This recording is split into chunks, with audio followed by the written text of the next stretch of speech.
क्या आप भी डेयरी फार्म खोलना चाहते हैं, दूध का बिजनेस करना चाहते हैं? कैसे करें आपको समझ नहीं आ रहा, तो चलिए आपको बताते हैं कि आपको कैसे करना है। तो यहाँ पर आप लोग देख लीजिए, यहाँ पर मास्टर प्लान होने वाला है। डेयरी का बिजनेस कैसे करें, दूध का बिजनेस कैसे करें, यानी कि अब मास्टर प्लान के जैसा होने वाला है। अगर आप इसे समझ लेते हैं तो आप इस बिजनेस में पक्का सफल होने वाले हैं और आप इस बिज़नेस को कर सकते हैं। तो चलिए आज इस वीडियो में आपको बताते हैं कैसे करना है। तो ध्यान दीजिएगा, सबसे पहले आपको रिसर्च करना होगा। एक नंबर क्या है कि आपको रिसर्च करना पड़ेगा, यानी कि सबसे पहले आपको यह ध्यान देना है कि आपके पास कितना पैसा है, कहाँ से पैसा आएगा, कितना आपके पास पैसा बचा हुआ है, या कौन सा गाय खरीदने वाले हैं, इसके बारे में अच्छे से आपको रिसर्च करना पड़ेगा, यानी कि पता करने पड़ेगा। उसके बाद यहाँ पर आप लोग देख लीजिए, दो नंबर क्या है, बिजनेस का स्कोप क्या है, यानी कि आप इस बिज़नेस को कर रहे हैं तो इसमें आप कितना बड़ा बन सकते हैं, कितना पैसा कमा सकते हैं, यानी कि बिजनेस का स्कोप क्या है, ये भी आपको देखना पड़ेगा। उसके बाद 3 नंबर है निवेश राशि का चयन करना, यानी कि आपके पास इसमें पैसा लगाने के लिए कितना पैसा है, कितना पैसा उधार मिलेगा, क्या कोई देगा या नहीं, इसे भी ध्यान देना बहुत ही ज़रूरी है अगर आप डेयरी फार्म खोलना चाहते हैं, दूध का बिजनेस करना चाहते हैं तो, या खुद गाय भैंस कुछ रखना चाहते हैं तो। उसके बाद 4 नंबर है गाय भैंस की संख्या, यानी कि आप एक पालन करना चाहते हैं गाय भैंस।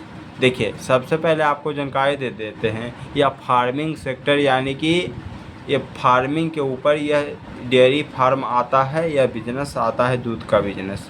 तो इसमें आप एक गाय रखने वाले हैं, या 2 गाय रखने वाले हैं, या 10 गाय रखने वाले हैं, या 50 गाय रखने वाले हैं, इसे भी ध्यान देना ज़रूरी है। अगर आप एक रखिएगा तो आपको कम मुनाफा होगा और ज़्यादा आपको इन्वेस्टमेंट पैसा चाहे चारा आपको करना पड़ेगा, खिलाना पड़ेगा। लेकिन आप 2, 10 या 50, 10 से मान लीजिए आप 10 रखे हुए हैं तो इसमें आपको ज़्यादा फ़ायदा भी होगा और आपको कम घाटा होगा।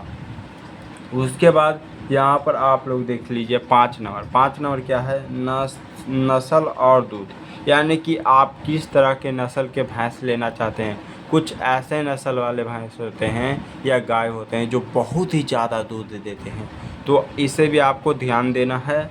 उसके बाद 6 नंबर यहाँ पर ध्यान दीजिए, 6 नंबर पशु स्वास्थ्य का ज्ञान, यानी कि पशु को आपको पता है कि आप कुछ थोड़ा सा अच्छे साफ़ सफाई से नहीं खिलाइएगा तो बीमारी होने की चांस बहुत ज़्यादा होता है, तो उसके स्वास्थ्य पर भी बहुत ज़्यादा असर डालता है, तो इसे भी ध्यान देना बहुत ही ज़रूरी है। उसके बाद 7 नंबर देखिएगा, पोषण और चारे की योजना, यानी कि आप पोषण किस तरह से करेंगे, चारे की व्यवस्था कैसे करेंगे, खुद उपजाएंगे या कहीं से खरीदेंगे, या खुद उसे किसी स्थान पर खिलाने के लिए ले जाएंगे, चराने के लिए ले जाएंगे, तो इसे भी ध्यान देना बहुत ज़रूरी है।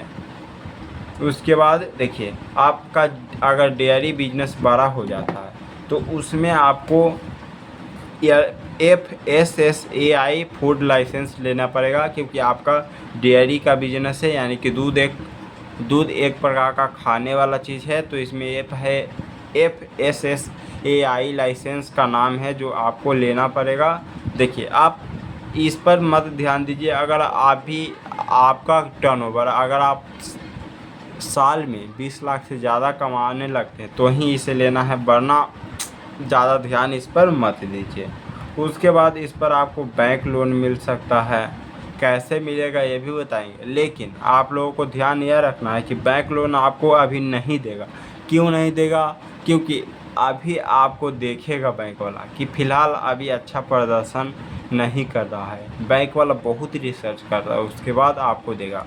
उसके बाद जगह, यह सबसे ज़रूरी है कि आप जो गाय रख रहे हैं, भैंस रख रहे हैं, उसके रखने के लिए आपके पास जगह है या नहीं है, इसे भी ध्यान देना बहुत ही ज़रूरी है। और सबसे ज़रूरी बात आपको और समझाते हैं, तो ध्यान दीजिएगा। आपको सबसे पहले इसमें पूंजी बहुत ज़रूरी है, यानी कि पूंजी आपके पास पैसा होना ही चाहिए पहले, उसके बाद 2 नंबर आपके पास जगह होना चाहिए, यानी कि जगह भी उतना ही ज़रूरी है। और सबसे ज़रूरी बात, इसके बारे में गाय या भैंस खरीद रहे हैं या ख़रीदने वाले हैं तो आप सोच समझ कर लीजिएगा, क्योंकि यह आपके बिजनेस का सवाल है, डेयरी बिजनेस का। या आप गाय भैंस नहीं रखना चाहते हैं तो आप जो गाय भैंस रखा हुआ है वहाँ से आप ख़रीद के कुछ मान लीजिए आपने वहाँ से 50 रुपये किलो ख़रीदा और उसे 60 रुपये बेचा, तो इसमें मार्जिन आपका 10 रुपया आया, यानी प्रॉफिट आपका 10 रुपया आया। मान लीजिए 1-2 रुपया आपका खर्चा हो गया किसी तरह से, तो 9 रुपया तो बचेगा। उसी में 9 रुपया बच रहा है 1 किलो का, तो मान लीजिए आपने 100 किलो लिया तो कितना हो जाएगा, 900 आपको यहाँ पर मुनाफा होने वाला है। तो अगर 900 एक दिन का मुनाफा होने वाला है तो मान लीजिए महीने में कितना होगा, तो महीने में लगभग कितना हो जाएगा, तो 9 18, सॉरी 9 27, 9 27 और 3 जीरो, तो यानी कि लगभग महीने में आप कितना आपका इनकम हो रहा है यहाँ पर आप लोग देख लीजिए। तो आई होप आप लोगों की वीडियो अच्छे तरीके से हम समझा पाए होंगे और यह पूरा लिस्ट आपको अच्छे तरीके से समझ में आ गया होगा। एक बार फिर से रिवीजन कर देते हैं। पहले तो आपको मार्केट रिसर्च करना पड़ेगा, उसके बाद बिजनेस का स्कोप क्या है देखना पड़ेगा, निवेश राशि क्या है इसे भी देखना पड़ेगा, गाय भैंस की लक्षण भी देखना पड़ेगा, किस नस्ल का गाय इसे भी देखना पड़ेगा, पशु स्वास्थ्य का ज्ञान भी होना ज़रूरी है। उसके बाद चारे की व्यवस्था कैसे करेंगे, उसके बाद लाइसेंस लेना पड़ेगा, आपको लोन भी मिल सकता है अगर आप अच्छे से काम कीजिएगा, और जगह भी ज़रूरी है। तो आई होप आप लोगों को वीडियो अच्छे तरीके से समझा दिए और समझ में भी आया होगा। तो आप लोग चैनल को सब्सक्राइब जरूर करें। तो आज के इस वीडियो में जय हिंद, जय भारत, अपना देश अपना भारत। चलो बिजनेस करें, बिजनेस सीखें।